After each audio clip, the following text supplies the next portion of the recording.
Once on a time, Zarathustra also cast his fancy beyond man, like all backworldsmen. The work of a suffering and tortured god did the world then seem to me. The dream and diction of a god did the world then seem to me, colored vapors before the eyes of a divinely dissatisfied one. Good and evil, and joy and woe, and I and thou, colored vapors did they seem to me before creative eyes. The Creator wished to look away from himself, thereupon he created the world. Intoxicating joy is it for the sufferer to look away from his suffering and forget himself. Intoxicating joy and self-forgetting did the world once seem to me. This world, the eternally imperfect, an eternal contradiction's image and imperfect image, an intoxicating joy to its imperfect creator. Thus did the world once seem to me.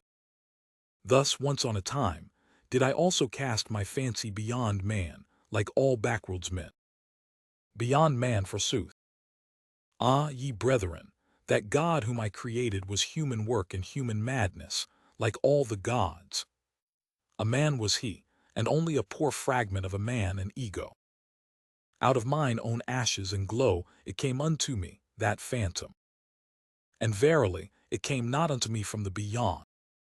What happened, my brethren? I surpassed myself, the suffering one. I carried mine own ashes to the mountain.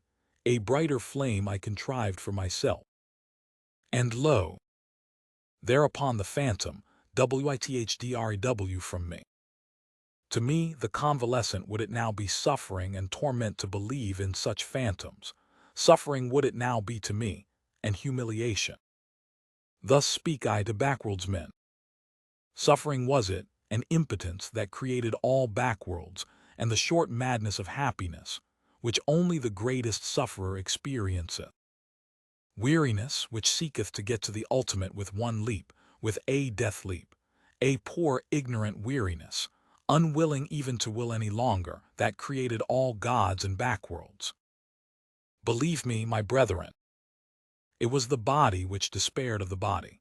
It groped with the fingers of the infatuated spirit at the ultimate walls. Believe me, my brethren, it was the body which despaired of the earth. It heard the bowels of existence speaking unto it. And then it sought to get through the ultimate walls with its head, and not with its head only, into the other world. But that other world is well concealed from man, that dehumanized, inhuman world which is a celestial naught, and the bowels of existence do not speak unto man, except as man. Verily, it is difficult to prove all being, and hard to make it speak. Tell me, ye brethren, is not the strangest of all things best proved? Yea, this ego, with its contradiction and perplexity, speaketh most uprightly of its being, this creating, willing, evaluing ego, which is the measure and value of things. And this most upright existence, the ego, it speaketh of the body, and still employeth the body, even when it museth and raveth and fluttereth with broken wings. Always more uprightly learneth it to speak, the ego, and the more it learneth, the more doth it find titles and honors for the body and the earth. A new pride taught me mine ego, and that teach I unto men, no longer to thrust one's head into the sand of celestial things, but to carry it freely, a terrestrial head, which giveth meaning to the earth.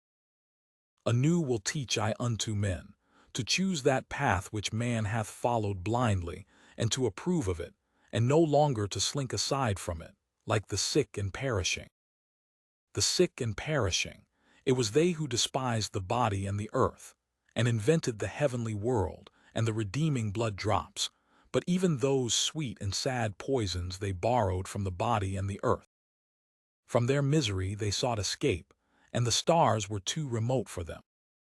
Then they sighed, oh, that there were heavenly paths by which to steal into another existence and into happiness. Then they contrived for themselves thereby paths and bloody draughts. Beyond the sphere of their body and this earth they now fancied themselves transported, these ungrateful ones. But to what did they owe the convulsion and rapture of their transport? To their body and this earth. Gentle is Zarathustra to the sickly. Verily, he is not indignant at their modes of consolation and ingratitude. May they become convalescents and overcomers, and create higher bodies for themselves. Neither is Zarathustra indignant at a convalescent who looketh tenderly on his delusions, and at midnight stealeth round the grave of his God, but sickness and a sick frame remain even in his tears. Many sickly ones have there always been among those who muse and languish for God. Violently they hate the discerning ones, and the latest of virtues, which is uprightness. Backward they always gaze toward dark ages. Then, indeed, were delusion and faith something different. Raving of the reason was likeness to God, and doubt was sin. Too well do I know those godlike ones. They insist on being believed in, and that doubt is sin. Too well, also, do I know what they themselves most believe in. Verily, not in backworlds and redeeming blood drops, but in the body do they also believe most, and their own body is for them the thing in itself. But it is a sickly thing to them, and gladly would they get out of their skin. Therefore hearken they to the preachers of death, and themselves preach backworlds. Hearken rather, my brethren, to the voice of the healthy body. It is a more upright and pure voice. More uprightly and purely speaketh the healthy body, perfect and square built, and it speaketh of the meaning of the earth. Thus spake Zarathustra.